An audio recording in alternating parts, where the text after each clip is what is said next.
তা আমাদের প্রথম যে অধ্যায়, কি নাম?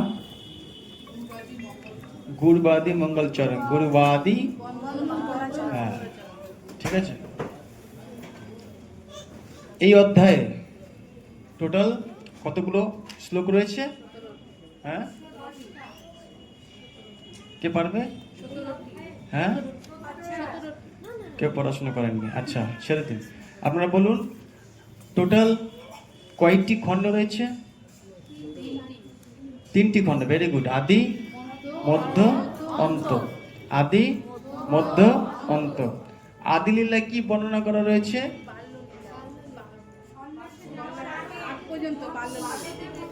যারা পারবেন হাত তুলবেন, সব ভুলে গেছেন সিস্টেম আপনারা।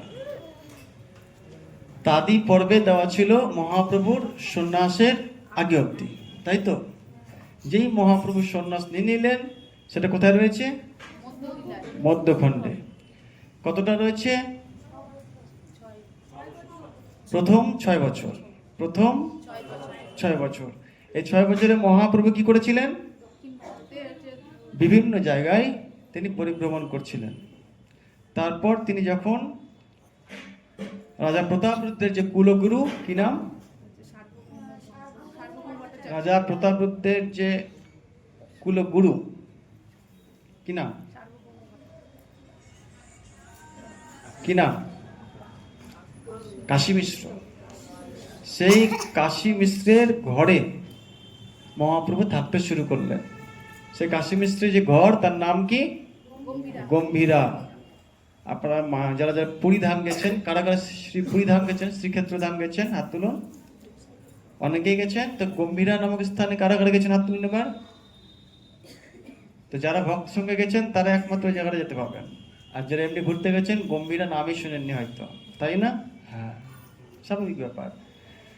তো মহাপ্রভু অনেক দিব্যলীলা স্থল রয়েছে শ্রীক্ষেত্র পুরী ধামে।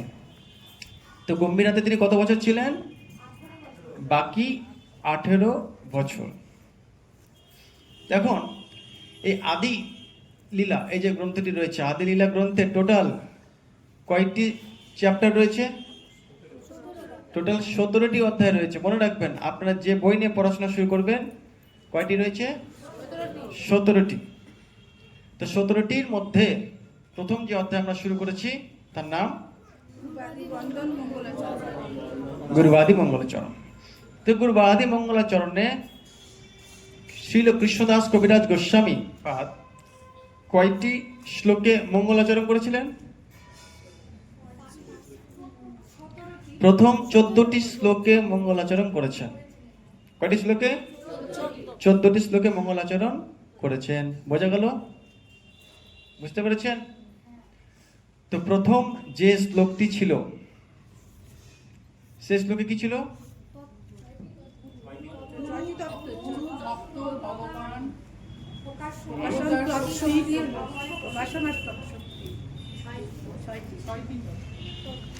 সবাই দেখতে পাচ্ছেন? শ্লোক 1, সেখানে কি আছে?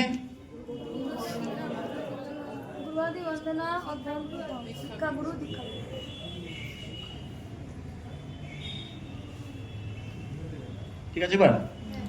হ্যাঁ, তো শ্লোক 1 ভালো করে শুনবেন। আমি বলেছিলাম এই 14টি মঙ্গলাচরণ ভালো করে তো মুখস্থ করলে খুব ভালো, না হলেও অন্তত মাথায় রাখতে হবে। কেন? কারণটা কি? কে বলতে পারবে?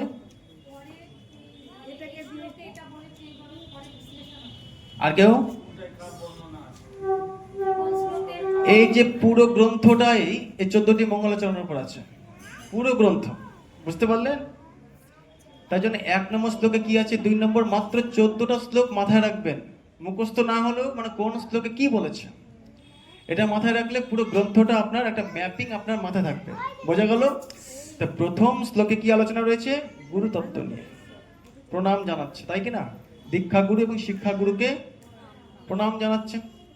বন্দে গুরুন, বন্দে গুরুন। তারপর কাকে প্রণাম জানাচ্ছেন? ঈশো ভক্তান, মানে ভগবানের ভক্তকে। তারপর কাকে? ঈশান, মানে ভগবানকে।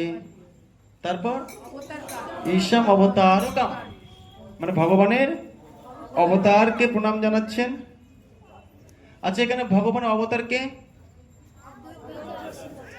ভগবান অবতার হচ্ছেন অদ্বৈত আচার্য। Very good. তারপর প্রণাম জানাচ্ছে তৎ প্রকাশ, ভগবানের প্রকাশকে নিত্যানন্দ, ভগবানের প্রকাশ নিত্যানন্দ। তারপর তৎ শক্তি মানে গদাধর পণ্ডিত, তাই তো, তিনি রাধারানী ছিলেন।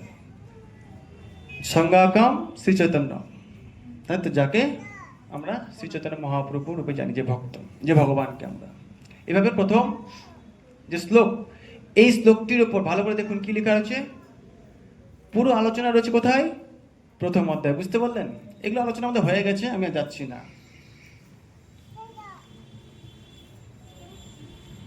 এবার দেখুন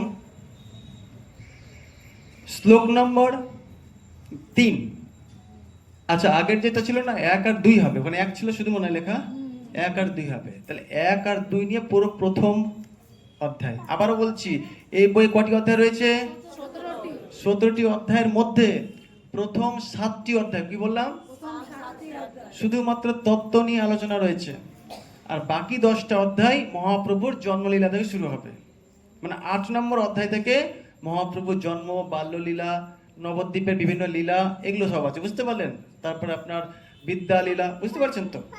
তাহলে কত নম্বর শ্লোক থেকে মহাপ্রভু লীলা শুরু হচ্ছে? এই জিনিসগুলো মনে রাখবেন বা লিখে রাখবেন। মনে রাখা সম্ভব নয়, লিখে রাখবেন। আবার বলছি, এই আদিলীলাতে টোটাল অধ্যায় 17টা। 1 থেকে 7 নম্বর অধ্যায় কি রয়েছে? ওই যে তত্ত্ব নিরূপণ, বিভিন্ন তত্ত্বগুলো আলোচনা রয়েছে। বোঝা গেল? আর 8 থেকে 17 কি রয়েছে? মহাপ্রভুর বাল্যলীলা। ক্লিয়ার? কতটা অব্দি আছে? সন্ন্যাসের আগে অব্দি দিয়ে এটা বই শেষ। বোঝা গেল? এখন এই যে 1 নম্বর থেকে 7 নম্বর যে অধ্যায় তত্ত্ব নিরূপণ, এটা ভালো করে বুঝবেন। তাহলে প্রথম অধ্যায়ে আমরা জানতে পারলাম 1 নম্বর আর 2 নম্বর শ্লোক নিয়ে আলোচনা। আমি আবারও বলছি, টোটাল মঙ্গলাচরণ কয়টি? সবাই বলুন। তার মধ্যে কটা মঙ্গলাচরণের কথা বলে দিলাম? 1 আর 2। এই 1 আর 2 নিয়ে ডিটেলস আলোচনা কত নম্বর অধ্যায় আছে? প্রথম অধ্যায়। বুঝতে পারলেন? 1 আর 2 নিয়ে টোটাল আলোচনা কোথায় আছে দেখুন। এই যে দেখুন শ্লোক 1, যেখানে গুরু বন্দনা মঙ্গলাচরণ, কোন বিষয়ে আলোচনা রয়েছে? কোন অধ্যায়ে আলোচনা রয়েছে? প্রথম অধ্যায়। ওই জন্য এই অধ্যায়ের নাম কি? গুরুবাদি মঙ্গলাচরণ। বুঝতে পারলেন? বুঝতে পারলেন সবাই? ঠিক একই রকম ভাবে 3 নম্বর যে শ্লোকটি রয়েছে, সেখানে মনে রয়েছে কি আলোচনা রয়েছে? মহাপ্রভুর অবস্থান। কে মহাপ্রভু? মহাপ্রভু তত্ত্বটা কি অ্যাকচুয়ালি, সেটা নিয়ে আলোচনা রয়েছে অধ্যায় 2। কত অধ্যায়? এই বইয়ের 2য় অধ্যায়। তাই জন্য অধ্যায়টার নাম কি? ওখানে দেখুন, সবাই বোর্ডে দেখুন, অধ্যায়ের নাম কি? শ্রী চৈতন্য তত্ত্ব। তত্ত্ব নিরূপণ না, তত্ত্ব নিরূপণ যে হেডিং, তত্ত্ব নিরূপণ হেডিং। তখন লেখা আছে শ্লোক 3। এখানে কি আলোচনা রয়েছে? চৈতন্য মহাপ্রভু তত্ত্ব। যেটা কোন অধ্যায় আলোচনা রয়েছে? এটা 2য় অধ্যায়। বোঝা গেল? বোঝা গেল সবার? একই রকম ভাবে শ্লোক 4 নম্বরে কি আছে মনে আছে? অনারপিত চরিং চিরাত, মানে মহাপ্রভুর অবতারের বাহ্যিক কারণ। আর সেটা নিয়ে ডিটেলস আলোচনা রয়েছে কত নম্বর অধ্যায়ে? অধ্যায় 3। তাই এগুলোকে লিখে রাখুন। কেউ দয়া করে ছবি তুলবেন না, এগুলো অনেক কষ্ট করে বানানো হয়েছে। তাই আপনারা কপি করুন, লিখুন। এই তুমি ক্যামেরা আমাদের কেন ওদিকে ঘোরা?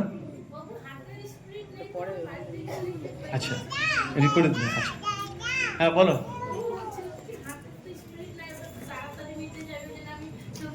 না, একদম না, ছবি তোলা যাবে না। আপনি যতটা পারেন এখন লিখুন, তারপর আপনাদের ভিডিও তো দেওয়া হবে, তখন লিখবেন।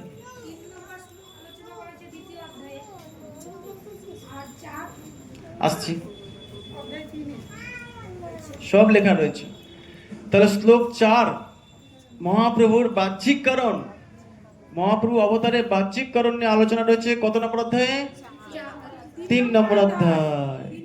ভুলভাল করবেন না কিন্তু। এই তত্ত্ব নিয়ে মোট কটা অধ্যায় রয়েছে? জোরে বলুন। বলতে সব ভয় পাচ্ছে। এই তত্ত্ব নিয়ে আলোচনা রয়েছে 7টা অধ্যায়, আর বাকি বাকি অধ্যায়গুলোতে 10টা অধ্যায়ে মহাপ্রভু লীলা। খুব সহজ ব্যাপার। মোট 17টা অধ্যায় তত্ত্ব নিয়ে আলোচনা, প্রথম 7টা অধ্যায়। এই 7টা অধ্যায় সম্পর্কে আজকে বলে দিচ্ছি। তাহলে প্রথম অধ্যায়ে মঙ্গলাচরণ, দ্বিতীয় অধ্যায়ে মহাপ্রভু তত্ত্ব, যেটা মঙ্গলাচরণে কোন শ্লোকে আছে? 3 নম্বর শ্লোকে আছে। এই যে শ্লোক 3, শ্লোক 4 লেখা হয়েছে না, এগুলো কোন অধ্যায় শ্লোক? প্রথম অধ্যায়। যারা আগের ক্লাসগুলো করেছেন জানেন, এগুলো সব প্রথম অধ্যায় শ্লোক এগুলো। ঠিক একই রকম ভাবে অনারপিত চরিক চিদাত শ্লোকটা শ্লোক 4-এ কমপ্লিট হলো। তারপর 5 নম্বর এবং 6 নম্বর শ্লোকে মহাপ্রভুর আসার আভ্যন্তরীণ মুখ্য কারণটা জানানো হয়েছে। হ্যাঁ, রাধারানীর প্রেমের কি মধুরিমা, তাই তো? সে মাধুর্য কিরকম, সে মাধুর্য প্রেম, রাধারানীর কি সুখটা কিরকম, তাই না? সেটা জানার জন্যই তো মহাপ্রভু এসেছিলেন। এটা কত নম্বর শ্লোকে আলোচনা ছিল? 5 আর 6। 6 মেনলি ছিল, মনে আছে তো সবার? সেইটা নিয়ে ডিটেলস আলোচনা রয়েছে কোন অধ্যায়ে? 4র্থ অধ্যায়। বোঝা গেল সবাই? আচ্ছা, এবার আপনারা কেউ বই খাতা কিচ্ছু দেখবেন না। এই 5 আর 6-তে মহাপ্রভুর আসার বাহ্যিক কারণ, আভ্যন্তরীণ সব হয়ে গেল। 7 নম্বর শ্লোকে কার আলোচনা রয়েছে? আপনি বলুন, আপনি বলুন। আচ্ছা, 7 থেকে কতটা? 7 থেকে 11। Very good. 7, 8, 9, 10, 11। পরবর্তী 5টা শ্লোকে কি আলোচনা রয়েছে? নিত্যানন্দ প্রভুর তত্ত্ব আলোচনা রয়েছে। দেখো, শ্লোক 7 থেকে 11 কি লেখা রয়েছে? নিত্যানন্দ তত্ত্ব। বোঝা গেল? মানে নিতাই সম্পর্কে ডিটেলস দিয়ে দিয়েছেন। সেটা কোন অধ্যায়ে আলোচনা রয়েছে? 5ম অধ্যায়।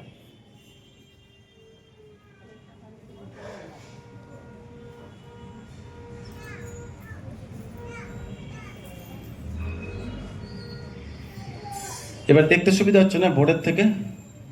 ভালো হচ্ছে কিনা? সবাই হরি বল বলুন। ধন্যবাদ।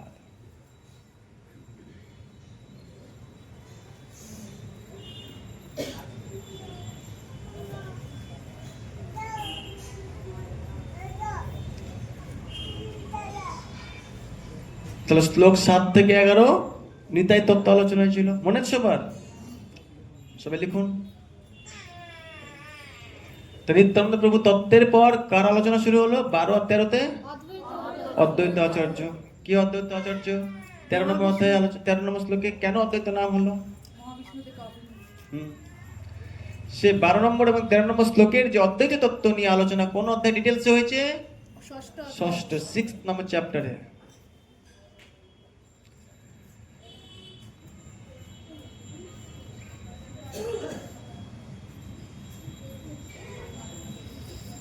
সবাই লেখা হয়েছে? আর লাস্ট পরে থাকলো শ্লোক 14, সেখানে পঞ্চতত্ত্বের ব্যাখ্যা দিয়েছেন। হ্যাঁ, সেই ব্যাখ্যাটা কোন অধ্যায় ডিটেলস আলোচনা রয়েছে? অধ্যায় 7। ব্যাস, 7 নম্বর অধ্যায় হয়ে গেল, তত্ত্ব নিরূপণ শেষ। 8 নম্বর থেকে শুরু হবে মহাপ্রভু লীলা। হ্যাঁ, তো আজকে আমরা এই প্রথম অধ্যায়ে যতটা হয়েছিল তারপর থেকে আমরা শুরু করব। তার আগে একটা প্রশ্ন করি, দেখি কার কি মনে আছে। বলুন, মদন মোহনজির সঙ্গে যে প্রণাম করেছেন সেখানে কোন তত্ত্ব আলোচনা রয়েছে? যে পারবেন হাত তুলবেন। 3 জন মাত্র, বাকিরা পারবেন না। আপনি বলুন মিঠুন বাবু। সম্বন্ধ তত্ত্ব, অর্থাৎ ভগবানের সঙ্গে যে আমাদের সম্পর্ক, সেটা হারিয়ে যাওয়ার সম্পর্ক কার কৃপাতে পেতে পারি? রাধা মদন মোহন, নট মদন মোহন, রাধা মদন মোহন। আমি বলেছিলাম আগের দিন, রাধা ছাড়া মদন মোহন আধা, তাই না? রাধা মদন মোহনজি কৃপায়। তার প্রণাম মন্ত্র মুখস্থ হয়েছে? অল্প অল্প মুখস্থ হয়েছে? বলুন মদন মোহনজি, বলুন স্লো করে, সুর করে বলুন।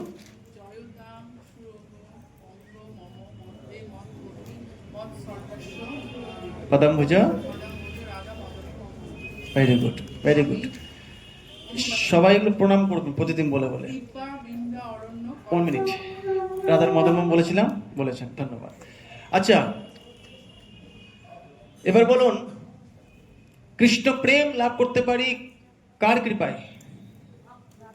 হাত তুলবেন পারলে, অর্ধেক অর্ধেক না তুললে পুরোটা, নাহলে জিরো। আপনি বলুন, বলো। Radha Gopinath, very good. 3টি বিগ্রহের গৌরীয়দের প্রধান, রাধা মদন মোহন, রাধা গোপীনাথ আর রাধা গোবিন্দ। তো রাধা মদন মোহনের জির কৃপায় সম্বন্ধ তত্ত্ব, আর রাধা গোপীনাথের কৃপায় প্রয়োজন তত্ত্ব। কোন তত্ত্ব? প্রয়োজন। 3টা তত্ত্ব রয়েছে, সম্বন্ধ, অভিধেয়, প্রয়োজন। এগুলো অনেক কঠিন লাগবে যারা মাঝখান থেকে ক্লাস করছে, অন্ধকার দেখবেন। আচ্ছা, প্রথম থেকে ক্লাস করুন, বুঝতে পারবেন। আমি তো আগে নোট করে দিয়েছিলাম, সব লিখে লিখে, দেখেননি? সব লিখে দিয়েছি। হ্যাঁ, গোপীনাথ হচ্ছে কৃষ্ণ প্রেম লাভ করা যায়। তার মানে আগের দিনে ক্লাসটা করেননি আপনারা? আমি তো ভিডিও দিয়ে দিচ্ছি, ওই জন্য ভিডিও যদি দেখে দেখে করেন তাও একদম বোর্ড সমস্ত কিছু একটু বই নিয়ে বসতে হয়ে যাবে। আমি একটু বলে দিচ্ছি, 3টি বিগ্রহের কথা বলা হয়েছে। আজকে অনেকে প্রথম আছেন, শুনে নিন সবাই। রাধা মদন মোহন, রাধা গোবিন্দ, রাধা গোপীনাথ। প্রথমটা কি বললাম? সবাই বলুন। দ্বিতীয় নম্বর রাধা গোবিন্দ, আর 3 নম্বর রাধা গোপীনাথ। তো রাধা মদন মোহনের কৃপায় সম্বন্ধ তত্ত্ব আমাদের হয়, মানে ভগবানের সঙ্গে আমাদের কি সম্বন্ধ সেইটা বোঝা গেল, ভগবানের সঙ্গে সম্পর্ক ক্লিয়ার। তারপর মদন মোহনের পর গোবিন্দ দেব, সেখানে কোন তত্ত্ব হচ্ছে? অভিধেয়। অর্থাৎ আমরা ভগবানের যে সেবা করছি না, এই যে ক্লাস শুনছেন, সেবা করছেন, রান্না করছেন, ড্রেসিং করছেন, কার কৃপাতে সম্ভব? রাধা গোবিন্দ। তাই জন্য বলছেন তার শ্রীমৎ রাধা শ্রী গোবিন্দ দেব, হ্যাঁ, পৃষ্ঠালিপি, সেবান্মুখ পৃষ্ঠালিপি, তাই না? অর্থাৎ তিনি গোপীদের দ্বারা, সেবক সেবিকাদের দ্বারা সবসময় সেবিত হচ্ছেন, তাকে প্রণাম করছে, মনে পড়ছে। আর শেষে গোপীনাথ হচ্ছে কৃষ্ণ প্রেম লাভ করতে পারি, বোঝা গেল? আচ্ছা, হ্যাঁ, আপনি নোটস লেখেননি? আমি তো লিখে দিয়েছিলাম, সেবা লাভ করা যায়, সব লিখে দিয়েছিলাম। এবার আমাকে বলুন, কে পারবে মঙ্গলাচরণ কয় রকম? মঙ্গলাচরণ কয় রকম হয়? একজন পারবে, মানে ক্লাস শুনছে, বাড়িতে পড়াশোনা করছে না। হাত তুলে পুরো তুলবেন। 1 জন 2 জন। আপনি হাত তুলেছেন নাকি চিন্তা করছেন? বলো 3 রকম কি কি বলো, বলো কি কি বলছে না কেউ? পারবে আর? আপনি বলুন।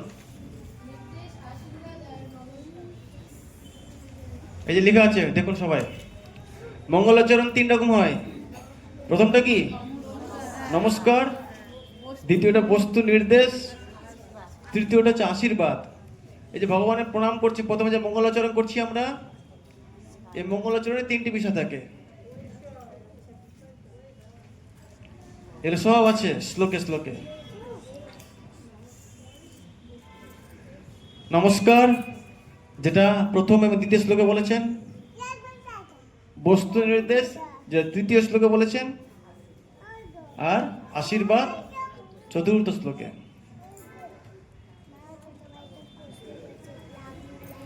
যে মঙ্গলাচরণ হয় ত্রিবিধ প্রকার, বস্তু নির্দেশ, আশীর্বাদ আর নমস্কার। এটা ছিল শ্লোক, 22 নম্বর শ্লোক। বুঝতে পারলে সবাই? কোনো প্রশ্ন আছে কারুর? বলুন।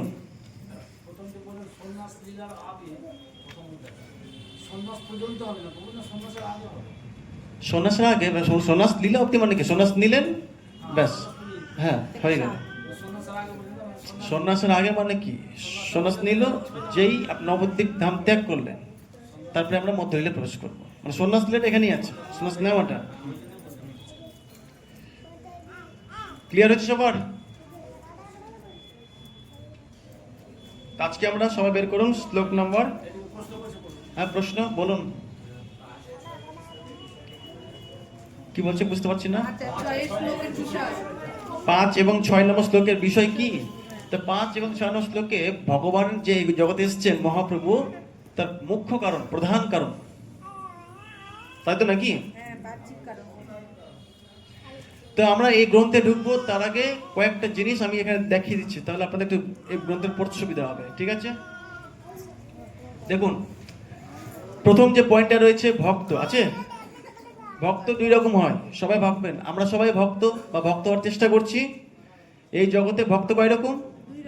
কথা বলুন সবাই। এক হচ্ছে নিত্য সিদ্ধ ভক্ত, এক হচ্ছে সাধক ভক্ত। বোঝা গেল? প্রথমটা কি বললাম? আমি কিন্তু ধরবো সবার পরে শেষে, দেখবে কে কত মনে রাখতে পারছেন। ওই যে লিখুন, নোট করুন, নিত্য সিদ্ধ ভক্ত আর সাধক ভক্ত। আগে লিখুন, পরে সব বুঝাচ্ছি। অর্থাৎ যারা ভগবানের কৃপা, ভক্ত কয় রকম? কি কি? মানে হচ্ছে নিত্য সিদ্ধ মানে অলরেডি সিদ্ধ হয়ে আছে, আর সাধক মানে মঙ্গলাচরণ করে, মঙ্গল আরতি করে, 16 মালা জপ করে, ক্লাস শুনে শুনে শুনে শুনে হরি কথার মধ্যে গরম হয়ে হয়ে কি হতে হবে? সিদ্ধ হতে হবে। বুঝতে পারছেন? সাধক ভক্ত মানে যারা সাধনা করছে। তাহলে আপনারা নিত্য সিদ্ধ না সাধক? আপনারা কোন ভক্ত? পিছনে মাতাজির, আপনারা কোন ভক্ত? সাধক না নিত্য সিদ্ধ? শুনছেন কি? কান দিতে শুনছেন, কিন্তু হেড অফিসে বন্ধ। হেড অফিস অন্য জায়গায় চলে গেছে, ওই ধ্যান দিন। তার জন্য এখানে প্রথমেই কৃষ্ণদাস কবিরাজ গোস্বামী প্রথমেই বলছেন, সকল বৈষ্ণব শুনো করি এক মন। কি বলছেন? সকল বৈষ্ণব সবাইকে বলছেন শুনো করি এক মন, শ্রী চৈতন্য, শ্রীকৃষ্ণ চৈতন্যের শাস্ত্র মত নিরূপণ। মানে মন দিয়ে শুনতে বলছে এই শাস্ত্র মতগুলো। তাহলে নিত্য সিদ্ধ ভক্ত মানে শিল প্রভুপাদ, তারা সব অবস্থাতে নিত্য সিদ্ধ। বুঝতে পারছেন? আর সাধকগণ মানে কারা? যারা আমরা চেষ্টা করছি মাত্র। হ্যাঁ, চেষ্টা করছি, কাঁচা আছি, এখনো সিদ্ধ হয়নি, কেবল আগুনে বসিয়েছি। কেউ কিছু বলছেন? কোনো প্রশ্ন? সবাই বুঝতে পেরেছেন? বুঝতে পারছেন সবাই? ভক্ত কয় রকম? 2 রকম। কি কি? তাহলে শিল প্রভুপাদ কোন ভক্ত? গুরু মহারাজ কোন ভক্ত? যারা বৃন্দাবন মহান মানে আচার্যরা রয়েছে কোন ভক্ত? কথা বলুন। আর আমরা সাধক ভক্ত। ঠিক আছে, বোঝা গেল? আচ্ছা, তাহলে ব্যাপারটা বুঝতে পেরেছেন।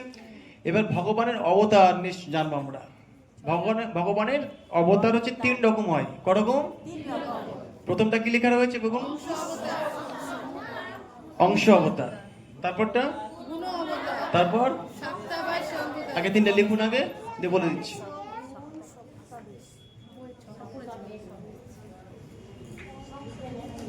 মুখ্য 6টি, কিন্তু কৃষ্ণদাস কবিরাজ গোস্বামী বলছে 3টি অবতার, এর মধ্যে সব আছে। ঠিক আছে,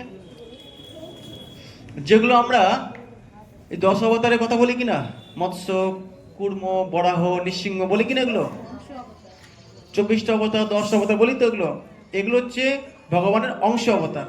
কি অবতার? ভগবানের অংশ অবতার। বোঝা গেল সবার? ক্লিয়ার একদম? তাহলে আপনারা বলুন। আচ্ছা, পরে বলছি। তারপরে লেখা আছে গুণ অবতার। কি অবতার? গুণ অবতার। সবাই বুঝতে পারছেন? প্রথমটা কি হচ্ছে? তারপর তারপর বুঝতে পারছো সবাই? অর্থাৎ গুণ, সত্যগুণ, রজগুণ, তমগুণ। সত্যগুণের প্রতিশত সব লিখে মুখস্থ করুন তাড়াতাড়ি।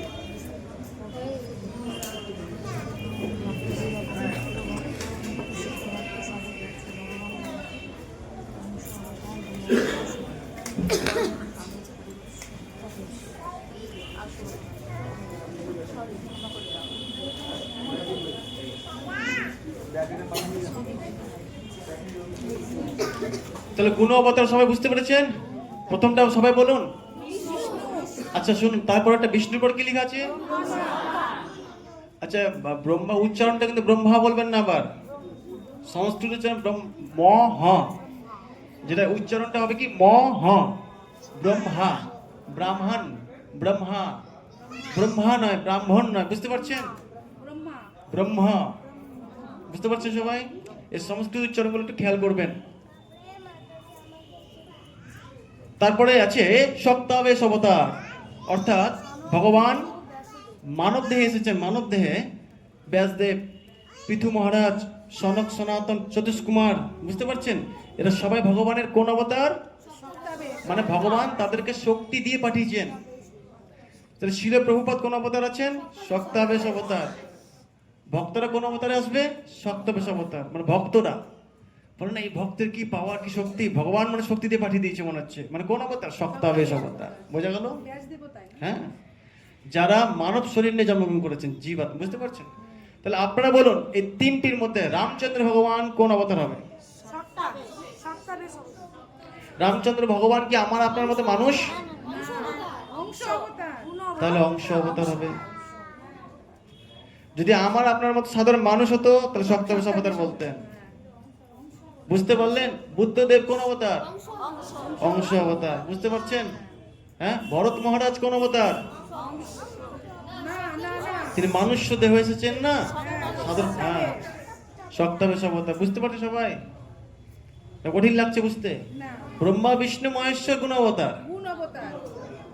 আর শ্রীমদ ভাগবতমে যেগুলো পেয়েছি না আমরা, কপিল দেব সপ্তাবেশ অবতার, ব্যাসদেব সপ্তাবেশ অবতার। বোঝাচ্ছে ব্যাপারগুলো?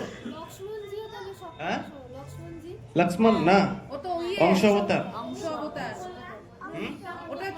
ভক্ত প্রহ্লাদ ভগবান অবতার না, ভগবান ভক্তটা।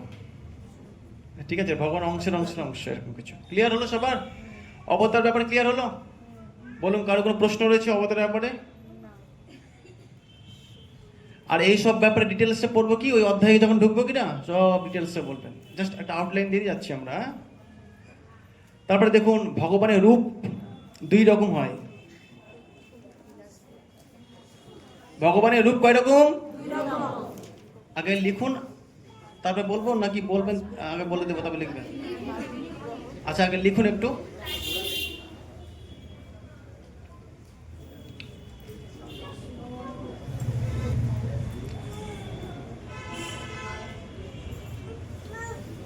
নিচের গুলো লিখলে ভালো।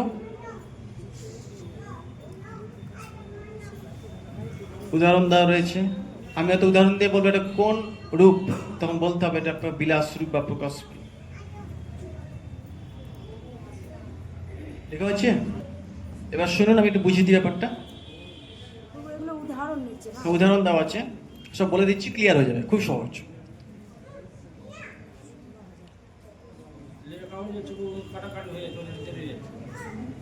আমি পরে আপনাদেরকে দিয়ে দেবো, আপনার পাবে, ভিডিওটা খুলে পেয়ে যাবেন। ঠিক আছে, অত লিখে রাখুন। সবার লেখা হয়েছে? ভালো করে শুনুন। ভগবানের রূপ কয়টি? কয়টি? কয়টি? কি কি? শুনে নিন। ভগবান যখন নিজেকে বিস্তার করছেন, শুনলে সবাই? যখন ভগবান একই সঙ্গে তিনটা ভগবান হয়ে গেল, ভালো করে কথা বলবেন না, শুনতে থাকুন। তিনটাই দেখতে একই, মানে এটাও কৃষ্ণ, এটা কৃষ্ণ, ওটা কৃষ্ণ। এটা হচ্ছে প্রকাশ, বুঝতে পারছেন? কিন্তু ভগবান অন্য কারো রূপ ধারণ করলো, একটা নৃসিংহ অবতার, একটা বরাহ অবতার, একটা বামন দেব, সবই তো ভগবান। কিন্তু দেহটা কি আলাদা কিনা? দেহ যদি আলাদা হয়ে যায়, কিন্তু তত্ত্ব একই, তত্ত্ব ভগবান, কিন্তু দেহটা আলাদা। বুঝতে পারছেন? তাহলে সেটা বিলাস রূপ। একদম ক্লিয়ার? উদাহরণ দেওয়া হচ্ছে, যেমন যখন ভগবান রাসলীলা করছিলেন, প্রতিটি সখীর সঙ্গে তিনি নিজেকে কি করছেন? শতকোটিরও বিস্তার করেছেন। সবাই ভাবছে কৃষ্ণ আমার সঙ্গে আছে, সবাই ভাবছে কৃষ্ণ আমার সঙ্গে রয়েছে, তা অনেকগুলো কৃষ্ণ। তো শতকোটি কৃষ্ণ কোন রূপ? ওটা প্রকাশ রূপ। বোঝা গেল? তাহলে একটা উদাহরণ দিলে আপনারা বলুন তো কি হবে? প্রকাশ বিগ্রহ নাকি বিলাস বিগ্রহ? আমি তো প্রশ্ন করিনি, আমি বললাম একটা উদাহরণ বলছি, বলুন কি হবে? যখন ব্রহ্মা দেখছেন, আরে এটা কি সত্যি ভগবান, ওই ওর বন্ধুর মুখ থেকে খেয়ে খেয়ে উচ্ছিষ্ট মুখ খাচ্ছে, দেখে তো কিছু একটা ব্যবস্থা করতে হবে। সমস্ত গো বাছর বালক, তারপরে আপনার বাদর, সবকে নিয়ে লুকিয়ে দিয়েছিল সত্য লোকে, হ্যাঁ কি না?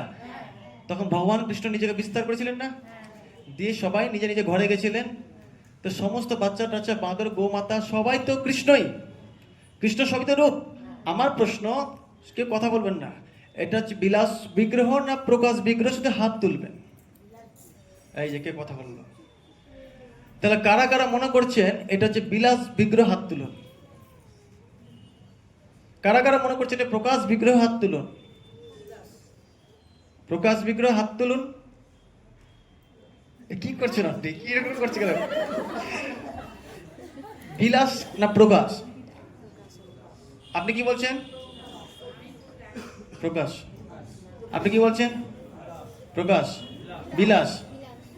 আপনি কি বলছেন? বিলাস। আচ্ছা, বিলাসটা একটু দেখুন ভালো করে। ভগবানের যে রূপে কিসের পার্থক্য থাকে? ভগবান ধারণ করেছে একটা বাদরের দেহ, একটা গোমাতার দেহ, একটা গোপ বালকের দেহ। তাই দেহগুলো একই না আলাদা? তা আলাদা হলে কোন দেহ, কি রূপ? বিলাস বিগ্রহ। ভেরি গুড, হরিব, হাত তালে, হাত তালে। বুঝতে পারছেন তো? তা আমি একটু জিনিসগুলোকে শিখিয়ে দিলে চৈতন্য চরিত্র ঢুকতে সুবিধা হবে। তাহলে আর ভুল করবেন না তো? আরটা ধরবো? আচ্ছা, প্রতাপরুদ্র রাজা যখন সেই ছাদ থেকে সার্বভৌম ভট্টাচার্য দেখাচ্ছে, দেখো মহাপ্রভু, দূর থেকে দেখো। আর মহাপ্রভুকে দেখতে পাচ্ছেন রাজা প্রতাপরুদ্র, যে মহাপ্রভু রথের মধ্যে 7টা দল তৈরি করা হয়েছিল, 7টা দলে মহাপ্রভু নিজে নিজে ভাগ হয়ে গেছে। তাহলে মহাপ্রভু অনেক রূপ হয়ে গেছে। এটা প্রকাশ না বিরাজ? যার পারবে হাত তুলুন। এই যে আপনি কথা শুনেন না, বাচ্চু বেগম কন্ট্রোল হয় না। পিছনে বলুন, মাতাজি বলুন। প্রকাশ। প্রকাশ বিগ্রহ তো? আপনি বলুন। প্রকাশ বিগ্রহ। আপনি? প্রকাশ বিগ্রহ। আচ্ছা, কে বলছেন বিলাস বিগ্রহ? বিলাস রূপ। হরি বল, সবাই সুন্দর বলেছে। এটা হচ্ছে প্রকাশ বিগ্রহ। মানে এখানে মহাপ্রভুর সমস্ত রূপই কি একই, কোনো দেহের কোনো পার্থক্য নেই। বোঝা গেল সবার? বোঝা গেল? তারপরে আপনারা জানেন কর্দম মুনি, তিনি নিজের শরীরকে 9টি ভাগে ভাগ করেছিলেন দেবতীর সঙ্গে থাকার সময়, মনে আছে? সেটা কোন বিগ্রহ? প্রকাশ না বিলাস? মানে সবগুলি কর্দম মুনি ছিল। ক্লিয়ার একদম? তাহলে ভগবানের রূপ নিয়ে আমরা বুঝে গেছি। হ্যাঁ, ওখানে লেখা আছে দেহের পার্থক্য আছে, মানে বিলাস। রাবণ, ওখানে ভগবান হেডিং দেওয়া আছে, রাবণের কথা বলছি না। অনেক রূপ ধারণ করলে দেহ আলাদা, মানে বিলাস। এবার হচ্ছে ভগবানের শক্তি, হেডিং কি দেওয়া আছে? ভগবান শ্রীকৃষ্ণের 3টি শক্তি রয়েছে।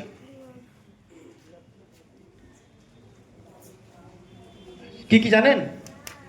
একটা হচ্ছে অন্তরঙ্গা, একটা বহিরঙ্গা, আর ততস্থা। এটা সবাই জানি আমরা।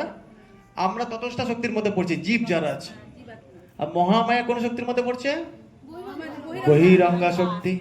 ঠিক আছে? আর অন্তরঙ্গা শক্তি, ভগবানের যে অন্তরঙ্গা শক্তি আছে না, সেই অন্তরঙ্গা শক্তি 3 রকম। ওখানে হেডিংটা লাগুন, ভগবানের শক্তি 3 রকম বলছেন এখানে। ভগবানের শক্তি 3 রকম। একটা হচ্ছে বৈকুণ্ঠের লক্ষ্মী দেবী, তার থেকে শ্রেষ্ঠ দ্বারকার স্ত্রী, দ্বারকার মহিষীরা 16,108 ভগবান শ্রীকৃষ্ণের যে স্ত্রী, তার থেকেও সর্বশ্রেষ্ঠ কে? বৃন্দাবনের গোপী। বুঝতে পারছি? আর বৃন্দাবনের গোপীদের মধ্যে শ্রেষ্ঠ কে? অষ্টসখী। তার মধ্যে শ্রেষ্ঠ কে? কে? চন্দ্রাবলী আর রাধারানী। Very good. ললিতা বিশাখা না, 2 বোন, চন্দ্রাবলী রাধারানী, তাদের মধ্যে শ্রেষ্ঠ রাধারানী। বোঝা গেল? ক্লিয়ার? আবারও বলছি, ভগবানের অন্তরঙ্গা শক্তির মধ্যে প্রথম শক্তিটা কে? লক্ষ্মী দেবী, যাকে আমরা বৃহস্পতিবার পূজা করেন আপনারা।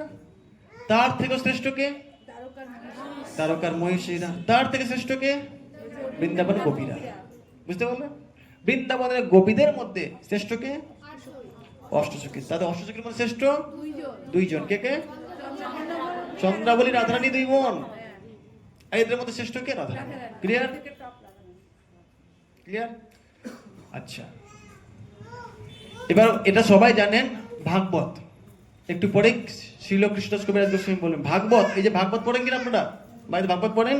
ভাগবত 2 রকম হয়। কি কি? নিচে লেখা আছে দেখুন, গ্রন্থ ভাগবত, ব্যক্তি ভাগবত। তাই জন্য যখন দেখবেন, যখন কোথাও ভাগবত পাঠ হয় না, তো আরতি করা হয় না প্রথমে? তো কাকে আরতি করে? কাকে আরতি করে? দুজনকে আরতি করে। ব্যক্তি ভাগবত এবং গ্রন্থ ভাগবত দুজনে বসে থাকে। গ্রন্থ ভাগবত থাকে আর ব্যক্তি ভাগবত ব্যাস আসনে বসে থাকে। দুজনকে একসঙ্গে আরতি করতে হয়। বুঝতে পারো? অনেকে ভাবে ভাগবতকে আরতি না করে হ্যাঁ যে ক্লাস দিব আরতি করছে কেন? শাস্ত্রে মেনশন রয়েছে দুজনের মধ্যে কোনো পার্থক্য নেই। বুঝতে পারছেন? এমনকি শাস্ত্রে এরকমও লেখা রয়েছে ব্যাস আসনে বসে, ভালো করে শুনবে কথাটা, ব্যাস আসনে বসে একমাত্র নিজের গুরুদেব ছাড়া কাউকে প্রণাম করতে নেই। ধরো আপনার সিনিয়র যাচ্ছে কোনো সন্ন্যাসী মহারাজ, তাও তাকে প্রণাম করতে পারবেন না। ব্যাস আসন থেকে নেমে প্রণাম করতে হয়। একমাত্র যিনি আপনার দীক্ষা গুরু তিনি সঙ্গে সঙ্গে থাকলে আপনি তাকে প্রণাম করতে পারবেন। তাছাড়া ব্যাস আসনে বসে কাউকে প্রণাম করা যায় না। যখন এই আসনে বসবেন কাউকে না, প্রণাম করলে অপরাধ হয়ে যাবে। বলুন কোন শাস্ত্রে রয়েছে? এই যে পড়বেন শাস্ত্র তো কেবল ঢুকেছেন আপনি। এই যে চৈতন্য চরিতামৃত পড়ুন, আসবেন সব বলে জানতে পারবেন। বলুন। না, প্রণাম উচিত নয়। বা খুব জোর দেখে একটা মাথা নিচু করতে পারো, মানে একটা শ্রদ্ধা জানানো, কিন্তু হাত জোরে এবার প্রণাম করছে বা মাথায়। বুঝতে পারছো? তো আমি প্রথমে এই ভুলটা করতাম, আমাকে আমার সিনিয়র এরকম বলেছিল, তারপরে আমি দেখতে পেলাম এখানে লেখা রয়েছে। যাই হোক, এগুলো নিয়ে ডিটেলস আমরা পড়বো। তাহলে ভাগবত কয় রকম? কি কি? ঠিক আছে, তাহলে বাড়িতে ভাগবত পাঠ হলে ভাগবতকে যেমন সম্মান করতে হবে, ব্যক্তি ভাগবতকেও। তারপরে কার আশ্রয় গ্রহণ করবেন? ইয়েস, ব্যক্তি ভাগবতের আশ্রয়। কারণ গ্রন্থ ভাগবতের আশ্রয়টা মেন, কিন্তু ওখানে আশ্রয় নিলে কিছু বুঝতে পারবেন না। যেমন আঁখ, ভালো করে শুনবেন। আর আঁখের যে মেশিন হয় না, একটা আঁখ মানে মেশিন, আঁখটা হচ্ছে গ্রন্থ ভাগবত আর মেশিনটা হচ্ছে ব্যক্তি ভাগবত। এখন একটা আঁখ নিয়ে আপনি বসে আছেন, মানে ব্যক্তি ভাগবত নাই, গ্রন্থ ভাগবত আছে। একটা বাচ্চাকে দিয়ে দিন তো, রসটা বেরোবে। কিন্তু মেশিন যদি থাকে, ওখান থেকে সুন্দর রসটা বেরিয়ে সে আস্বাদন করতে পারবে। ঠিক ভাগবত শাস্ত্র, আপনি বাড়িতে গীতা শাস্ত্র রয়েছে, মানে এটা আঁক রয়েছে, কিন্তু পড়ে দাঁত মুখ ভেঙে আছে, কিছু বুঝতে পারছি না। কিন্তু কেউ যখন হরি কথা বলছে, হ্যাঁ এবার দারুণ লাগছে শুনতে, তো খুব ভালো, মানে কি এটা মেশিন। বোঝা গেল ব্যাপারটা? সেখান থেকে জুসটা আমরা পাচ্ছি। বোঝা গেল? তাহলে ভাগবত ক্লিয়ার হয়েছে সবার? চলুন, আমাদের আজকের যতগুলো তত্ত্ব নিয়ে আলোচনা সব কমপ্লিট। এবার আমরা গ্রন্থে ঢুকবো। সবগুলো ক্লিয়ার লাগবে শুনতে। তাহলে আর একটু রিক্যাপ করে নিই আমরা। তাহলে প্রথমে আসছিলাম আমরা মঙ্গলাচরণ।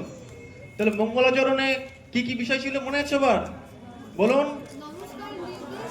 নমস্কার, বস্তু নির্দেশ, আশীর্বাদ। ভক্ত কয় রকম হয়? কি কি? ভগবান অবতার কি কি? ভগবানের শক্তি তিনটি, অন্তরঙ্গ শক্তি তিনটি। কি কি? সবাই বুঝতে পেরেছেন তো? পিছনে যারা বলছেন না বুঝতে পারছেন তো? আমি কিন্তু সব লিখে দিয়েছিলাম, ওই জন্য।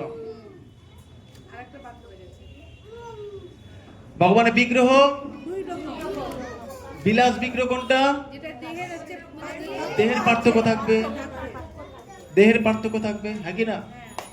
ঠিক আছে, ধরুন ডিএম অফিসার, ডিএম স্যার, উনি যখন এসে তাকে আমরা খুব সম্মান করব।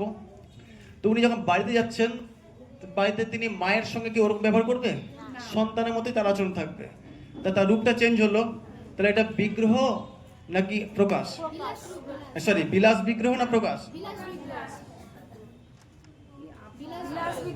বলুন, এটা একটু কঠিন তো আছে কিন্তু।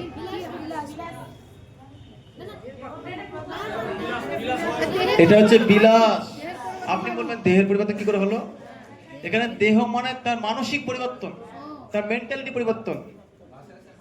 ব্রহ্মা যখন ওই সবাইকে হরণ করলো, কৃষ্ণ সবার রূপ ধারণ করেছে।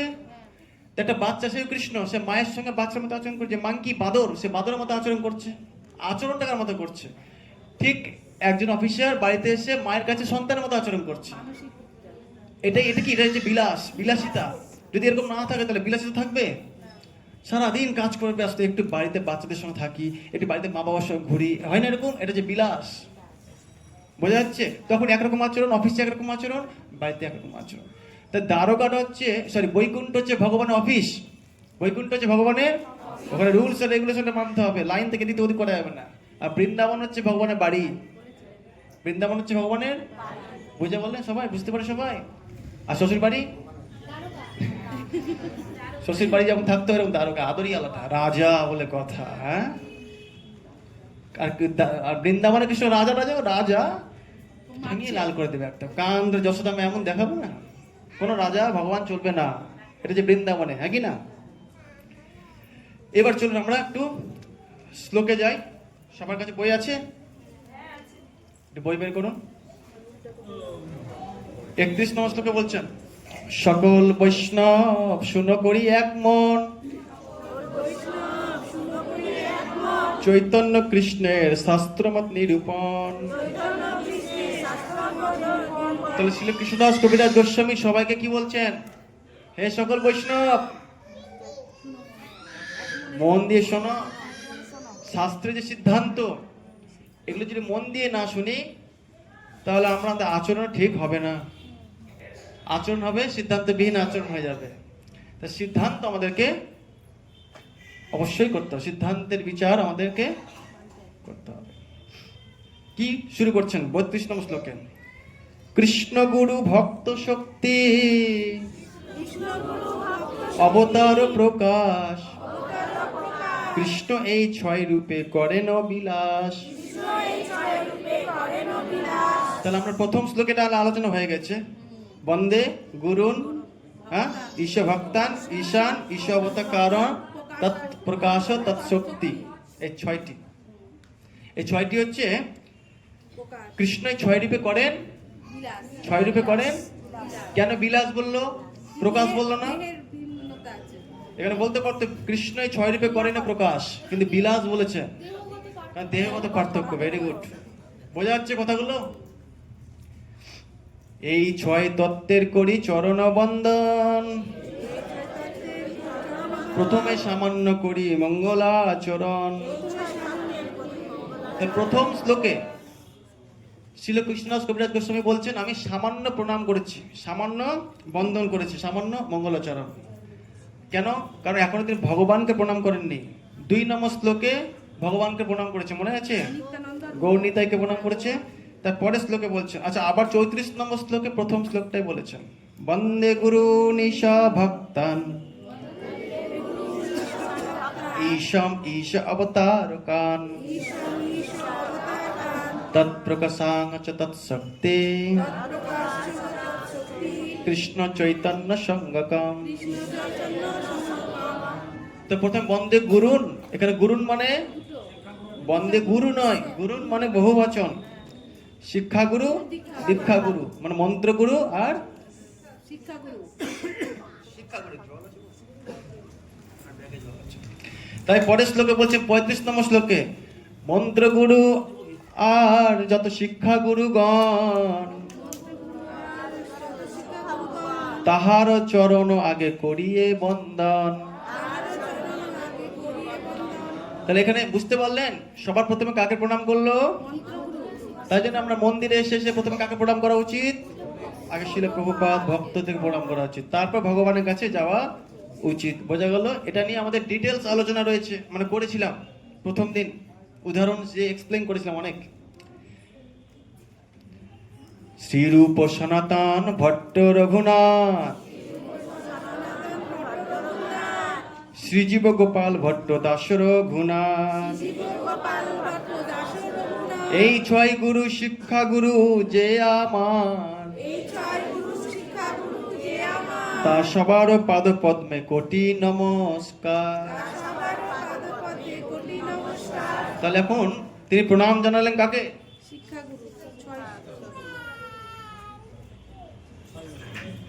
শ্রীল কৃষ্ণদাস কবিরাজ গোস্বামী শিক্ষাগুরু কে ছিলেন? কে বলতে পারবে? কার কাছ থেকে সব শুনলেন লীলাগুলো? রঘুনাথ দাস গোস্বামীর কাছ থেকে। সেই গোবিন্দ মন্দিরে বৃন্দাবনে প্রথম দিন লীলাগুলো বলেছিলাম। আর রঘুনাথ দাস গোস্বামী কার কাছ থেকে সবকিছু পেয়েছেন? রূপ সনাতনের কাছ থেকে। ঠিক আছে? আর এই রঘুনাথ কারা ছিলেন?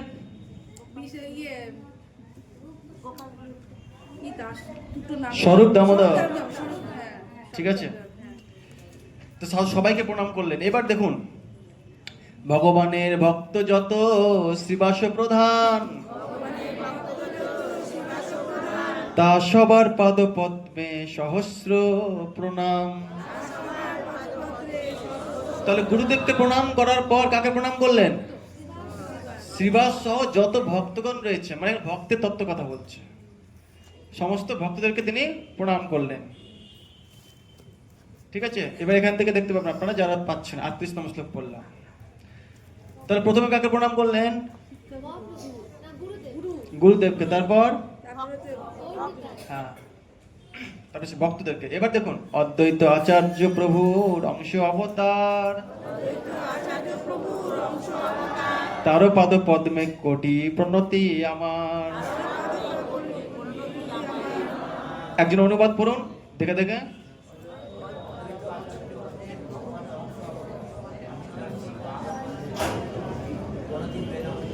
তাহলে ভগবান অদ্বৈত আচার্য ভগবানের কোন অবতার? অংশ অবতার। আগের দিন বলেছিলাম, তার পাদ পদ্ম অনন্ত কোটি প্রণাম জানাচ্ছে।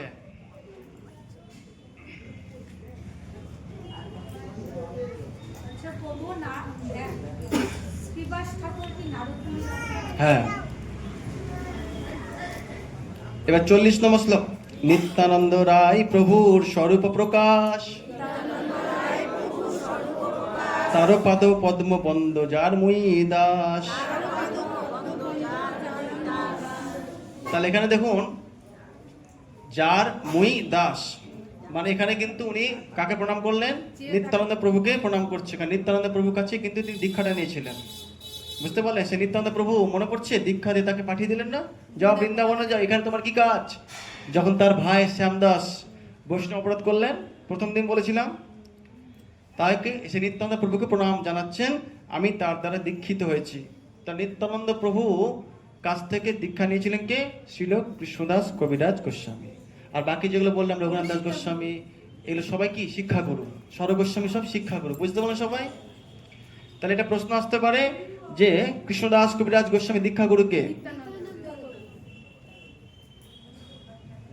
তারপরে কত নম্বর শ্লোক ছিলাম আমরা? 40। গদাধর পণ্ডিত আদি প্রভুর নিজ শক্তি। আচ্ছা, আপনারা কেউ শ্লোক বলবেন না, শ্লোক আমি পড়বো, আপনারা কেউ অনুবাদ করবেন জোরে জোরে। তা সবার চরণে মোর সহস্র প্রণতি। এবার কেউ অনুবাদ করুন। ভগবানের অন্তরঙ্গ শক্তিদেব শ্রী পাদ পদ্মে আমি শত সহস্র প্রণতি নিবেদন করি। তাহলে ভগবানের যারা অন্তরঙ্গ শক্তি রয়েছে, ওই যে অন্তরঙ্গ শক্তি লিস্ট করে দিয়েছিলাম না, তাদের মধ্যে প্রধান কে? গদাধর, মানে রাধারানী। লক্ষ্মী না, ও সব থেকে নিচু। লক্ষ্মীর পরে গোপীরা, এই দ্বারকার মহিষী, তারপর গোপী, তারপর রাধা। বললাম না, ওই জন্য রাধারানীটাই কে? গদাধর। তাই জন্য এখানে বলছে কি, যাদের মধ্যে শ্রী গদাধর প্রভু হচ্ছে প্রধান। বোঝা গেল সবাই? শ্রীকৃষ্ণ চৈতন্য প্রভু স্বয়ং ভগবান, তাহারও পদার বিন্দে অনন্ত প্রণাম। মানে কি? স্বয়ং ভগবান শ্রীকৃষ্ণ ভগবান। বুঝতে পারছেন? মহাপ্রভুকে প্রণাম জানালেন, যিনি কে? স্বয়ং ভগবান। যিনি কে? স্বয়ং ভগবান। সবারণে প্রভুর করিয়া নমস্কার, এই ছয় দেহ জয়ছে করিয়া বিচার। সমস্ত পার্শ্বৎ ভগবানের শ্রী পাদপদ্মে আমার প্রণতি নিবেদন করি। আমি এখন এই 6 তত্ত্বের বিচার রূপ ব্যাখ্যা করার চেষ্টা করব। তাহলে এতক্ষণ ধরে সবাইকে কি করলেন? প্রণাম করলেন। তাই বলছে, যদ্যপি আমার গুরু চৈতন্যের দাস, তথাপি জানি আমি তাহারও প্রকাশ। যদিও আমি জানি আমার শ্রী গুরুদেব হচ্ছেন চৈতন্য মহাপ্রভুর দাস, তবু তিনি শ্রী চৈতন্য মহাপ্রভুর প্রকাশ। কিছু বুঝতে পারলেন? হ্যাঁ, মানে দুটোই একই। কি বললেন? বুঝতে পারলেন? বলুন তো। নিত্যানন্দের কথা বলেছে। হ্যাঁ, বলছে আমার যিনি গুরু কে? নিতাই। যদিও তিনি মহাপ্রভুর দাস, যেমন বলরাম কৃষ্ণের সেবক, কিন্তু কৃষ্ণেরই অংশ বলরাম। বোঝা যাচ্ছে ব্যাপারটা? লক্ষণ রামের সেবক বা ভাই, যদিও রামের অংশই লক্ষণ, একই ব্যাপার। বুঝতে পারছেন? সেটাই বলছেন। রূপ আলাদা, শক্তি আলাদা। এবার দেখুন, গুরু কৃষ্ণ রূপ হন শাস্ত্রের প্রমাণে, গুরু রূপে কৃষ্ণ কৃপা করেন ভক্তগণে। কারা কারা কৃষ্ণ কৃপা চান? সবাই চান তো কৃষ্ণ কৃপা। তো কৃষ্ণ কি ডাইরেক্ট এসে আপনার কৃপা করবে? কার মাধ্যমে? গুরুর মাধ্যমে আমাদেরকে কৃপা করবে। ঠিক আছে, এই 46 নম্বর যে শ্লোকটা বলেছে, এই শ্লোকটা শ্রীমদ্ ভাগবতমের শ্লোক 11 নম্বর স্কন্ধে। এই শ্লোকটা সবাই একটু মন দিয়ে শুনুন কি বলছেন। এই শ্লোকটা খুবই গুরুত্বপূর্ণ। আচার্যমাং বীজানিয়াত ন অবমন্যেত করহিচিত ন মর্ত বুদ্ধা অসূয়েত সর্বদেবময় গুরু। আমি অনুবাদটা পড়ছি, মন দিয়ে শুনুন। আচার্য দেবকে বা আচার্যকে আমার থেকে অভিন্ন বলে জানা উচিত। আচার্য মানে কি? গুরুদেব। আমার থেকে অভিন্ন বলে জানা উচিত, এবং কখনো কোনো ভাবে তাকে অশ্রদ্ধা করা উচিত নয়। তাকে একজন সাধারণ মানুষ বলে মনে করে তার প্রতি ঈর্ষান্বিত হওয়া উচিত কেন? কারণ তার মধ্যে কি সমস্ত দেবতার অধিষ্ঠান রয়েছে। মানে গুরুদেবের কথা এখানে বলছেন। কথা বুঝতে পারছেন সবাই? বুঝতে পারছে সবাই? কারো কোনো বুঝতে অসুবিধা? আচ্ছা, শিক্ষা গুরুকে তা জানি কৃষ্ণের স্বরূপ। বলুন। অন্তর্যামী ভক্ত শ্রেষ্ঠ এই দুই রূপ। এইটা কিন্তু তার কিরকম? এই শ্লোকে বলছেন ভগবান কৃষ্ণ নিজেকে আমাদের শরীরের ভিতরে এবং বাইরে দুই রূপে প্রকাশ করেছেন। সবাই জানি ভগবান কোথায় আছেন? ভগবান আমাদের শরীরের ভিতরে হৃদয়ে রয়েছেন পরমাত্মা রূপে, হয় কি না? কিন্তু বাইরেও রয়েছে ভগবান কি রূপে? শিক্ষা গুরু রূপে। মেনশন করে দিয়েছেন শিক্ষা গুরু রূপে। শিক্ষা গুরু তো জানি কৃষ্ণের স্বরূপ।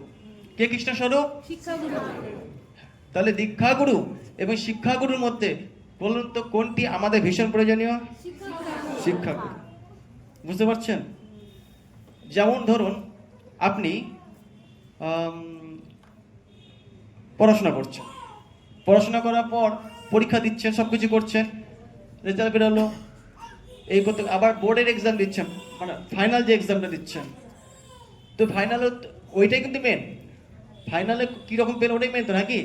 তার আগে যে পরীক্ষাগুলো হচ্ছে ওটা মেন নয়, এগুলো প্র্যাকটিস করছেন। কিন্তু কার ভূমিকা এখানে প্রধান? এখানে যে টিচার প্র্যাকটিস করালো খুব, নাকি যে পরীক্ষাটা নিল? হ্যাঁ, কিন্তু যে পরীক্ষা নিল সে যে পরীক্ষা না নেয় তাহলে প্র্যাকটিস করে কি লাভ হবে? কি বুঝতে পারছো সবাই? ওইটা যে দীক্ষা গুরু, যে প্র্যাকটিস করে সে আপনাকে উত্তরালো।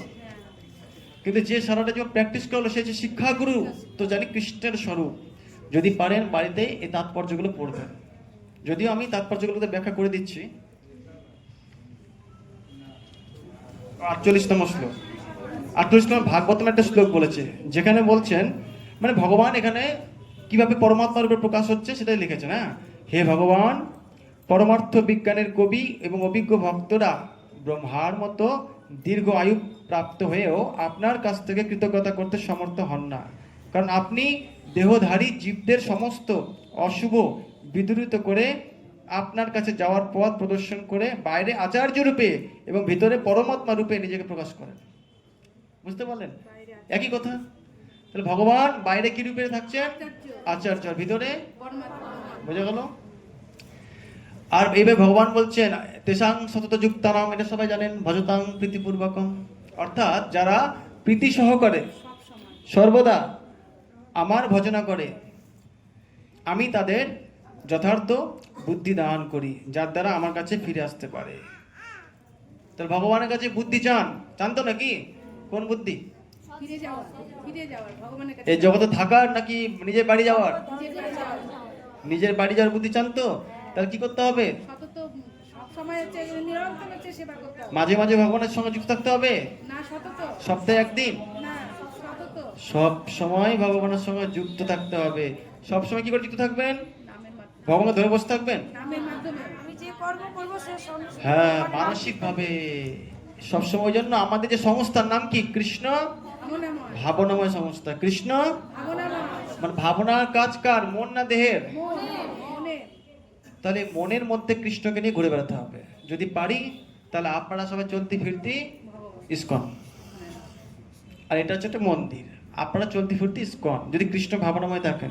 কিন্তু ইস্কনে আছি কিন্তু ভাবনাটা অন্য কিছু আছে, অন্য কথা চিন্তা করছি, কখন বাড়ি যাব, হাঁটুটা ব্যথা করছে, ছাড়ে না, মানে ইস্কনে না, কোন ভাবনা আছে, বাড়ি ভাবনাময় সংস্থা, কোন সংস্থা, বুঝতে পারছেন?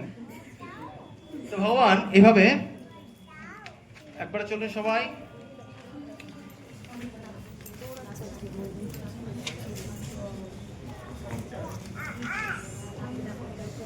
একবারে চলে আসুন 64 নম্বর শ্লোকে, 64। মাঝখানে যে তত্ত্বগুলো বললাম ওই তত্ত্বগুলো বিভিন্ন শাস্ত্র থেকে ব্যাখ্যা করছেন। যে গুরুদেব তত্ত্ব বললাম না, আচার্য রূপে বাইরে আর ভিতরে পরমাত্মা রূপে, এই কথাগুলোই মাঝখানে আলোচনাগুলো রয়েছে বিভিন্ন শ্লোক থেকে থেকে। ঠিক আছে, এবার কৃষ্ণদাস কবিরাজ গোস্বামী বাংলায় আবার বলছেন, সেই ভক্তগণ হয় দ্বিবিধ প্রকার, 64। পারিষদগণ এক, সাধকগণ আর।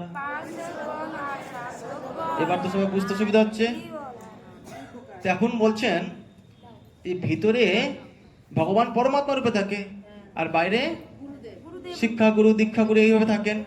কিন্তু এখন প্রশ্ন হচ্ছে, ভক্তের মধ্যে তো ভগবান রয়েছে, কিন্তু ভক্ত আবার দুই রকম। এখানে বলছেন এবার ভক্ত আবার সেটা কি কি মনে সবার, নিত্য সিদ্ধ। তাই জন্য এখানে বলছেন সেই ভক্তগণ হয় দ্বিবিধ প্রকার, পারিষদ গণ এক, মানে কারা, নিত্য সিদ্ধ। ভগবান যখন আসেন কাদেরকে নিয়ে আসেন, হ্যাঁ, গৌরাঙ্গ, একটা কি আছে না গানটা ছিল, হ্যাঁ কি একটা গান ছিল, শ্রীকৃষ্ণ চৈতন্য প্রভু জীবে দয়া করি, সপার্শ্বদশীয় ধাম সহ অবতরী। তা মহাপ্রভু তার সমস্ত পার্শ্বদদেরকে নিয়ে অবতার নিয়েছেন। তা পার্শ্বদগুলো কে, তাহলে আপনারা বলুন রাবণকে নিত্য সিদ্ধ, মানে পার্শ্বদরা ওরা অ্যাক্টিং করার জন্য এসছে, ভিলেনের অ্যাক্টিং করছে। হ্যাঁ, ওরা জয় বিজয়, ওরা বলো না আমি বীর রস আস্বাদন করতে চাই, ভগবান বলতে ফাইট করবো, কিন্তু আমি তো আমার সঙ্গে ফাইট করতে গেলে সেরকম লোক লাগবে না, জয় বিজয় তোমরা চলে যাও।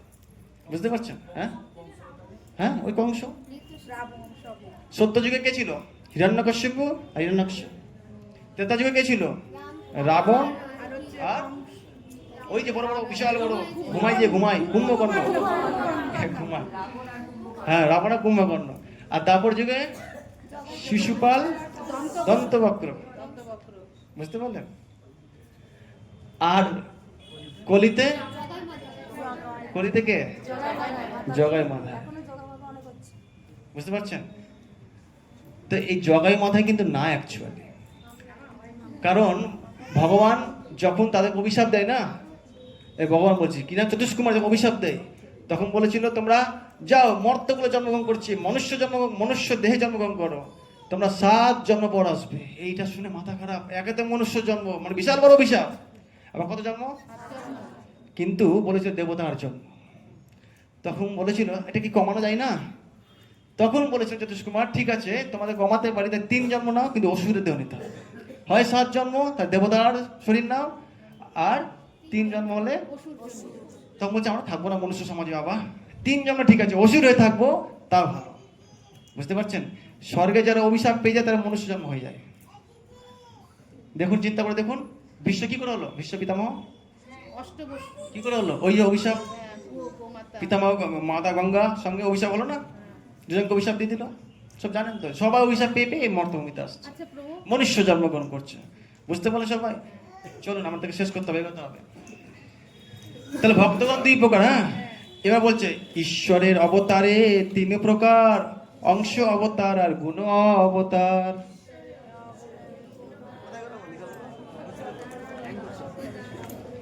শক্তাবেশ অবতার আর তৃতীয় এ মত, অংশ অবতার পুরুত মৎস্য আদি যত। তো সবাই এখানে বুঝতে পেরে গেছেন ভগবান এখানে কার কথা বলছেন, বলছে ঈশ্বরের অবতার এ 3 প্রকার। কত প্রকার?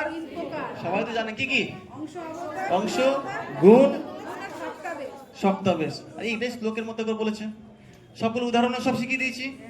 এই যে পরের শ্লোক উদাহরণ দিচ্ছে, ব্রহ্মা বিষ্ণু শিব এই 3 গুণ অবতার গণী, শক্তাবেশ সনকাদি পৃথু ব্যাস মুনি। আশা করি সবাই বুঝতে পেরে গেছেন, আগে বুঝিয়ে দিয়েছি। এবার বলছে 2 রূপে হয় ভগবানের প্রকাশ। কি কি রূপ? একে তো হয় প্রকাশ হয়, আরে তো বিলাস, বাবা সব আগে জেনে গেছে, সব জেনে গেছে নাকি, আর আমাকে এক্সপ্লেন করতে হবে না। এবার বিলাস আর প্রকাশটা কি সেটা বলেছে দেখুন। একই বিগ্রহ যদি হয় বহুরূপ, আচ্ছা একই আর বিগ্রহ, বিগ্রহ হ্যাঁ কি অনেকগুলো রূপ হয়েছে, কি এটা প্রকাশ। আর যদি দেহ ভেদ হয়ে যায়, বলুন একই বিগ্রহ যদি হয় বহুরূপ, আকারে তো ভেদ নাই একই স্বরূপ। মহিষী বিবাহে জয়ছে জয়ছে কইল রাস, ইহাকে কহিয়ে কৃষ্ণে মুখ্য প্রকাশ। সবাই বুঝতে পেরেছেন শ্লোক, উদাহরণ দিয়ে সব বুঝিয়ে দিয়েছে, এটাকেই বলছে কৃষ্ণের প্রকাশ রূপ। বুঝতে বোঝা গেল শ্লোকে বলছেন। এবার এই যে রাস লীলা বা যে নৃত্যগুলো, রাস নৃত্য বা ব্রহ্মার লীলা বা যেসব লীলাগুলো, এগুলো পরবর্তী শ্লোকে এক্সপ্লেন করেছে, যেগুলো আমি আগেই সব বুঝিয়ে দিয়েছি, ঠিক আছে। এবার চলে আসুন আপনারা একবারে 76। একই বিগ্রহ কিন্তু আকারে হয় আন, আন মানে অন্য, আন মানে অনেক প্রকাশ হয় বিলাস তার নাম। কি বুঝতে পারলেন, বুঝতে পারি সবাই? হ্যাঁ, জয়ছে বলদেব পরব্রহ্মে নারায়ণ, জয়ছে বাসুদেব প্রদ্যুম্ন আদি শঙ্কর্ষণ। তাহলে বলরাম, নারায়ণ, শঙ্কর্ষণ সবার দেহ আলাদা, তার জন্য কোন রূপ বিলাস। সবাই বুঝতে পেরেছে সবাই? হ্যাঁ, ঈশ্বরের শক্তি হয় এ 3 প্রকার। সব তো কমন এবার না। এক লক্ষ্মীগণ পুরে মহিষীগণ, আর এখানে পুরে মানে বলবেন না যে আগুনে পুড়ছে, আবার পুরে মানে দ্বারকাপুরি কথা বলছে। পুর মানে এলাকা, যেমন নারায়ণপুর, মায়াপুর, সাহাপুর, পুর মানে কি এলাকা। তো দ্বারকাটা পুরী, তো তাই জন্য বলছে পুরে মহিষীগণ, ভাবছে মহিষীগণ পুড়ছে মনে হয়, এরকম না। হ্যাঁ, ব্রজে গোপীগণ আর সবেতে প্রধান, ব্রজেন্দ্র নন্দন যাতে স্বয়ং ভগবান। বুঝতে পারলে সবাই? তাহলে এখানে ভগবানের কোন অবতারের কথা বললেন, সমস্ত কিছু কোন বিগ্রহ? হ্যাঁ, স্বয়ং ভগবান শ্রীকৃষ্ণের পার্শ্বদরা হচ্ছেন তারই ভক্ত, যারা তার থেকে কি অভিন্ন, মানে একই। ভগবান তার ভক্ত পরিকর দ্বারা সবসময় বেষ্টিত থাকেন, ঠিক আছে। প্রথম শ্লোকে কহি, আচ্ছা, ভক্ত আদি ক্রমে কইল সবার বন্দন, এ সবার বন্দন সর্বশুভেরও কারণ। প্রথম শ্লোকে কহি সামান্য মঙ্গল আচরণ। ওই যে প্রথম শ্লোক সবাইকে প্রণাম করেছিল, ওটা সামান্য মঙ্গল আচরণ। আর বলেছিলাম না, সবাই গৌরনীতাকে যখন প্রণাম করছেন তখন এটা হচ্ছে বিশেষ। তাই বলছে দ্বিতীয় শ্লোকেতে করি বিশেষ বন্দন। সেই শ্লোকটা কি ছিল? বন্দে শ্রীকৃষ্ণ চৈতন্য নিত্যানন্দ সহদিত, এই যে সেটা শ্লোকটা, গৌরদয় পুষ্পদন্ত চিত্র ছন্দ তমনুদ। এখানে বলছেন সেই যে সূর্য চন্দ্র, যারা কৃষ্ণ বলরাম গৌর দেশে যে সূর্য চন্দ্র নাকি, তাহলে আমাদের যে সূর্য চন্দ্র যেটা দেখতে পাচ্ছি আমরা, আর কৃষ্ণ বলরাম কি পার্থক্য বলতো? কারণ এখানে কৃষ্ণ বলরামকে কার সঙ্গে তুলনা করলেন? সূর্য চন্দ্র। পার্থক্যটা কি?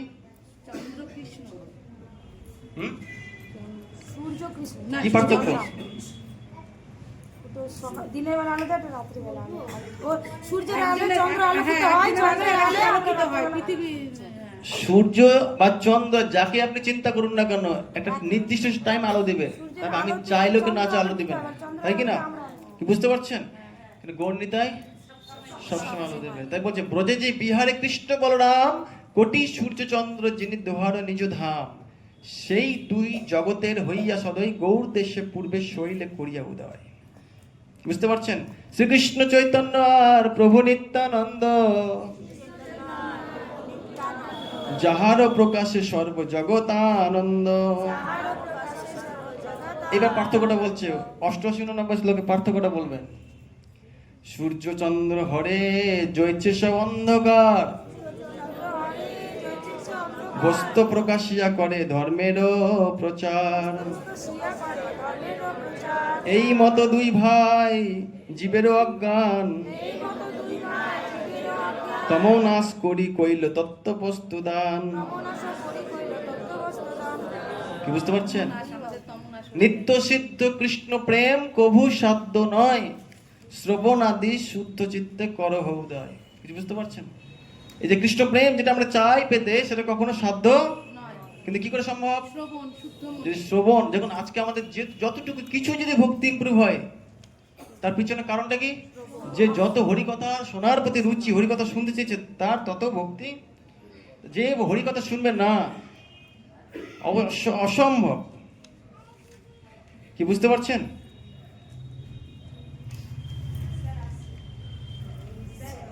হরে কৃষ্ণ।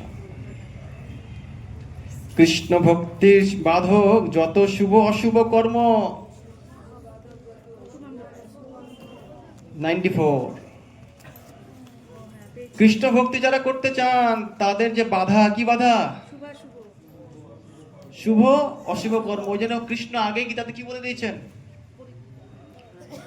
কি? শুভ অশুভ আরম্ভ পরিত্যাগী, সর্ব আরম্ভ পরিত্যাগী, সমাদ ভক্ত প্রিয়। মনে আছে শ্লোকগুলো?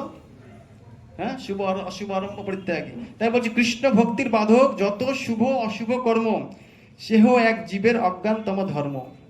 মানে কৃষ্ণ ভক্তির প্রতিবন্ধক যে সমস্ত কর্ম, তা শুভই হোক বা অশুভ হোক, এই কথাটা ভালো করে বুঝুন। তা শুভ হোক বা অশুভ হোক, সে সমস্ত জীবের তমগুণ জাত ছাড়ার, অজ্ঞানতা ছাড়ার কিছুই নয়। বুঝতে পারলেন? আপনি ভালো করে শুনবেন।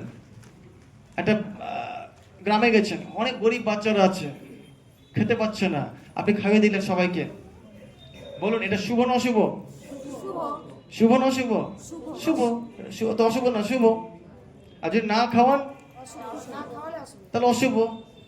কিন্তু এবার আমাকে বলুন, এটা তমগুণে পড়লো না সত্যগুণে, রজগুণে?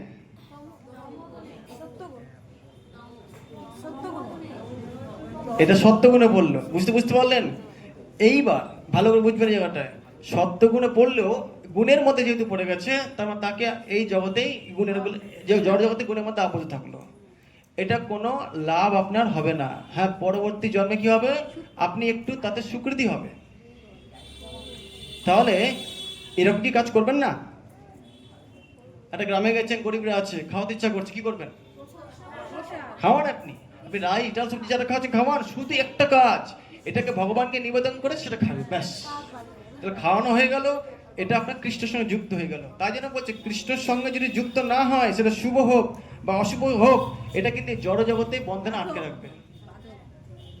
আপনাকে যদি কেউ সোনার শিকল দিয়ে বাঁধে, কেউ রূপার শিকল দিয়ে আপনাকে বেঁধে রেখেছে, কেউ লোহার শিকল দিয়ে বেঁধে রেখেছে, কোনটা ভালো বলুন? আমরা বলুন, কোনটা ভালো? কোনটা ভালো মাতাজিরা? সব বুদ্ধিমান। কৃষ্ণ ভক্ত খুব চালাক। প্রথম তো বলতেন না, সোনারটাই ভালো, সোনা দিয়ে বাঁধবে, দারুণ ব্যাপার। হ্যাঁ, আপনাকে যদি বলে তরকারি ব্যাগটা নিয়ে যান, তো বাবারে কি ভারী, এত ভারী চাপে দিল, আর যদি ওই ব্যাগে অতটি সোনা থাকতো, যত ভারী হোক, ঠিক কিনা বলুন? হ্যাঁ, যাই হোক, আমি যেটা বলতে চাইছি, এই জগতে কৃষ্ণের সঙ্গে যদি কিছু যুক্ত আমরা না করতে পারি, হ্যাঁ, এটাই হচ্ছে সিক্রেট। এটা ভক্তরা বুঝতে পারে, কিন্তু বাইরের লোকজন এগুলো বুঝতে পারে না। বুঝতে পারলো সবাই? সব বুঝতে পারলেন? বলুন। 7:30 বেজে গেছে, আমাদের সময় তো শেষ। হ্যাঁ,